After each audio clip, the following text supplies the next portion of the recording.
Welcome back to the channel. We're talking about the Chicago Bears in today's video. Free agency tampering period began earlier today, and the Bears are just making unbelievable moves, whether it's Grady Jarrett, Drew Dalman, or even going back to last week and Jonah Jackson and Joe Thuney. The Bears have heavily prioritized their trenches, which was exactly what they were supposed to do, or it was exactly what everybody wanted them to do. Even Dio, I just really like these moves, and I think it gives them so much flexibility with the 10th overall pick in this upcoming draft, about 6 weeks away. But seriously, the only thing I was like, obviously every team has flaws, or every team has weaknesses or areas that you're looking to upgrade. That's true for every team in the NFL. But the sole focus everybody pretty much wanted the Chicago Bears, or Bears fans, I should say, wanted them to focus on was the trenches, and it was mainly offensive. Defensively, like Grady Jarrett, we'll talk about it in just a second, is insane. I mean, you just got an all-pro defensive lineman. It's just insane. They've really killed it. But the interior offensive line was first and foremost for the Chicago Bears team. Braxton Jones at left tackle, some people have some doubts, or some people are a little bit too hard on him. I think at the very, very, very minimum, he deserves one more full season as the starting left tackle, which, I think it's obvious now, and he'll be the starter this upcoming season. And then on the right side, obviously you got Darnell Wright, former first-round draft pick, who just gets better and better, I swear, as the months progress in his early NFL career. Interior-wise, where all of the issues for the Chicago Bears and Caleb Williams really came in. But before we get into it, hit that like button, hit that sub button for daily NFL and Bears content. Try and get this video to 100 likes, folks. It goes an extremely long way. So thank you. All right. Caleb Williams cannot be sacked the amount of times he was sacked. And I know we prioritized talking about Joe Thuney and Jonah Jackson last week, so I'll shift my attention to Drew Dalman, because this is like the Bears offensive line's fixed. Like, if you were wondering, if you're having doubts, or you're just tuning in, you didn't see too much about what's been going on in the Bears offseason thus far, the Bears offensive line's fixed. All right. They'll still go out there and get some depth guys. They'll still go out there and draft some more guys as well for the future. But their offensive line, as far as starting five goes, is fixed.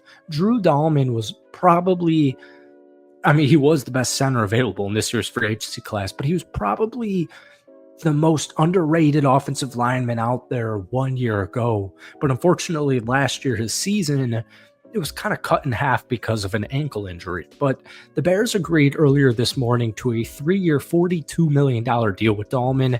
And he's going to play in between Thuney and Jonah Jackson, who were acquired last week in trades. This was the best center available. And I know he's had, as far as pass blocking grades go, there's been some nitpicks saying, oh, well, he's got some flaws in pass blocking. I feel hopeful. The run blocking that Drew Dalman possesses is why he's one of the best centers in the entire National Football League. Like, seriously, we'll do a film breakdown. Let me know if you guys want a Drew Dalman film breakdown. I don't know if too many people want a center film study, but let me know if you do down below, because seriously, the way he impacts the game, the way he opens up running lanes is insane. And look at the Falcons the last couple of seasons. Tyler Algier, Bijan Robinson, the Falcons have been one of the best rushing attacks in the NFL for so long. So my only concern with the Chicago Bears going for Drew Dalman and all these offensive linemen is, well, shoot, they've set up Ashton Jeanty perfectly at pick number 10, but is he even going to be available at pick number 10? That's like my biggest concern for the Bears right now, is they're a Jeanty away from everybody being like, uh-oh. Football fans are like, uh-oh. Bears fans, offensive line enthusiasts are like, uh-oh, the Bears got their interior offensive line. You should watch out for that this upcoming season, and it's especially big. I know DeAndre Swift didn't have the best season, but the Bears in general only ran for 102 yards per game last season, which was the 7th worst mark in the entire National Football League. And then we moved to the other side of the football with Grady Jarrett. I mean, this is insane. I couldn't believe this. I swear both of these were like back-to-back. Drew Dahlman and then Grady Jarrett, both Falcons players. 3-year, $43.5 million contract. Interior pass rush, it's just set immediately. He spent the last 10 seasons with the Atlanta Falcons. His best year was probably in 2019, where he had a career best 7.5 sacks, made the Pro Bowl, and also made second team All-Pro honors. Once again, the film speaks for itself. I'm a little concerned for the Atlanta Falcons because I'm not quite sure what direction they're going in. They just lost two of their best guys on both sides of the football in the trench world.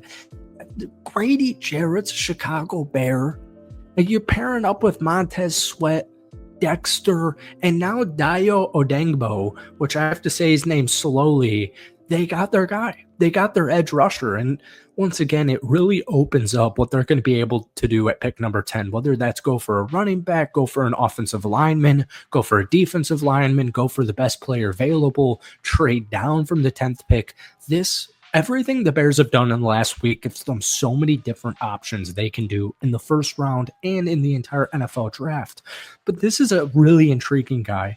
I view him almost in the same sense of Milton Williams, where these are just a couple of 25-year-olds that are balling out when they're given the proper opportunity. He's coming off a 3-sack, 17 quarterback hit season for the Indianapolis Colts. Those 17 quarterback hits would have ranked second on the Chicago Bears this past season, behind only Javon Dexter. And he also is huge. He's 6'6", 286 pounds. You already know defensive coordinator Dennis Allen is absolutely going to love him. But because his reported contract's around $16 million per year, he's pretty much slated in. He's pretty much penned in as the starter opposite of Montez Sweat. So he also had 17 quarterback hits and a career-high 8 sacks back in 2023. And the best part about him is he has not missed a game in the past 3 seasons. He's also had 2 forced fumbles in each of the past 2 seasons. So now you don't need to feel pressured taking an edge rusher in the first round. Now you don't need to feel pressured taking an offensive lineman in the first round.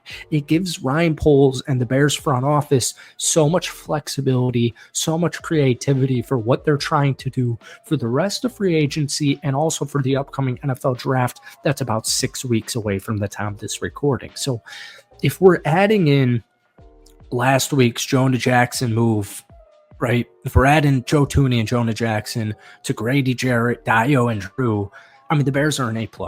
You know, they're one of like the best teams. I kind of view like the New England Patriots. I've really liked their free agency so far, but the Bears are like, if they're not the biggest winner of day one of free agency or week one of free agency, they're like top 3.